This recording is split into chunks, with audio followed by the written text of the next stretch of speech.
it's not simply about spending less money, but spending money on things that actually matter to you. For example, is it 5 drinks at a bar or a pretty expensive membership at a rock climbing gym? I will admit though that there are many times where 5 drinks at a bar might be the better decision.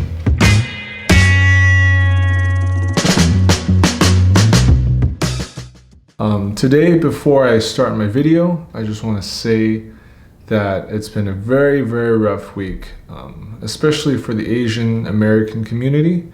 And I just want to acknowledge that. And I sincerely hope that all the people who have been affected by the series of racist crimes against Asian Americans are healing together as a community. And my heart goes out to you guys.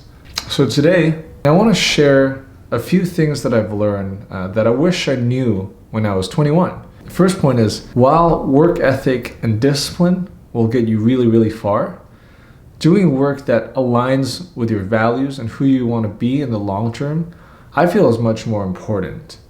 There's a point in time when I was working at an ad agency and I was just working so hard. I was working long hours and feeling exhausted afterwards, but I didn't give a tiny shit about the work I was doing. So it doesn't matter, like, did I learn stuff? Yeah, I guess I did, but I was just working long, hard hours because that was the culture at the company, and I absolutely hated that.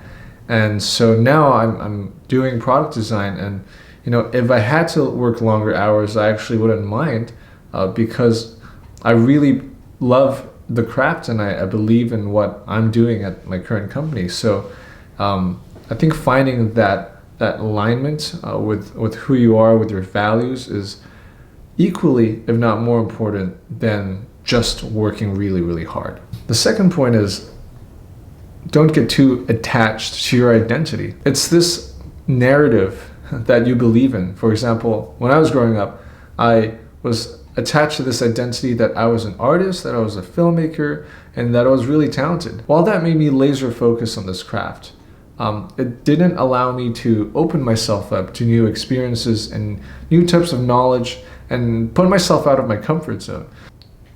I was really stuck in this constricted sense of myself. For you, that could be that you grow up thinking you are a lawyer or that you are a doctor, but actually identities are much more malleable. And looking at the way the world is changing so fast and that jobs that may not exist today may exist in 5 years, it's really important to have an identity that you're willing to change and be malleable about, because identity is also tied to your ego. And when you have to change your identity, I think it hurts. Maybe I'm not an actual artist. Maybe I'm more of a business person. So don't get too attached to your identity and be open to changing it once in a while, especially at such an early life stage like 21. The third point is patience. One of my friends told me that he really believes in this mantra of short-term hustle and long-term patience. And I love that because, in this day and age, everything's happening so fast every single day. And we want to hustle, we want to work long hours, and we want to see results immediately. And we really buy into this narrative that, we can get something overnight. You're going to live a much happier life if you try to play the long game. If you're not thinking about next quarter or next year, but thinking about, life and the returns you're going to get in 5-10 years, I think that's a much healthier way to live. I think that desire for results is also tied to our insecurities of wanting validation like immediately. That's why, when I was growing up, I really wanted to get an Oscar and I wanted to get it as soon as I could. But people spend decades, waiting to get that Oscar, and, you might not even think that. And the sad truth and the most important part is that when you get that Oscar, you might be happy for like a week, and then that happiness will fade away. So think about the long term. Don't think about like short-term results. So for example, now I've really tried to shift my mindset about what kind of person do I want to be in 5 years and 10 years. regardless of the results. And for example, with this YouTube channel, maybe it'll take 5 or 10 years to really see some results, but I'm prepared for that kind of grind and just really trying to enjoy the process. Also, it helps you stick to your goals. If you're not seeing results in a year or two, you might give up. But if you think, hey, let's try this out for 5 years, maybe then you'll actually be less hard on yourself if you're not seeing results in the short term. The fourth point is something that'll always be hard, no matter what stage of life you're in. But I think that if I had a better framework for better decision making, I would have definitely avoided some mistakes and then taken opportunities much better. So for example, one framework is learning how to prioritize. If you've got 10 things to do at one time, not all of them will hold the same amount of weight. Maybe there are 1 or 2 things that I should really focus on.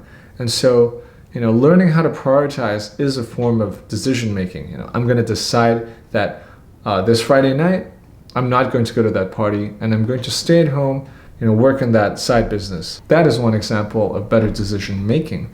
And, they can be for huge decisions in your life or tiny decisions that you make every day. The fifth point is something I totally wish I learned earlier, which is to study how to manage your personal finances. This is something I wish schools taught more because honestly it's the most important skill you'll have to know for the rest of your life. I think when I was 21, I thought, hey, I'm not gonna be making that much money now at this minimum wage job at a talent agency. Like, I'm not gonna think too much about personal finance because what kind of finances do I even have to manage?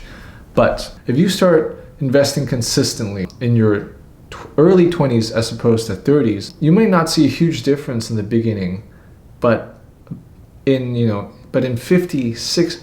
40, 50 years, that gap, you might not see a huge difference in the beginning, but in 40, 50 years, that gap is going to be massive just because of that simple 5-year difference. So learning how to manage your personal finances not only will allow you to build wealth in a smarter way, but it'll also help you alleviate stress and give you a better framework for making financial decisions when you're young that you won't regret when you're older. It's not simply about spending less money, but spending money on things that actually matter to you. And last but not least, the hardest thing to do, whether you're 21, 40, or 60, is to not compare yourself to others. There was a moment in my life where I was feeling super low and lost, and the only thing I did day in, day out was just compare myself to my friends. They were my good friends, and I just kept thinking about how much more successful they were, how much more they were in a better place than I was, and it's just the most unproductive thing to do. I recommend something else called mudita.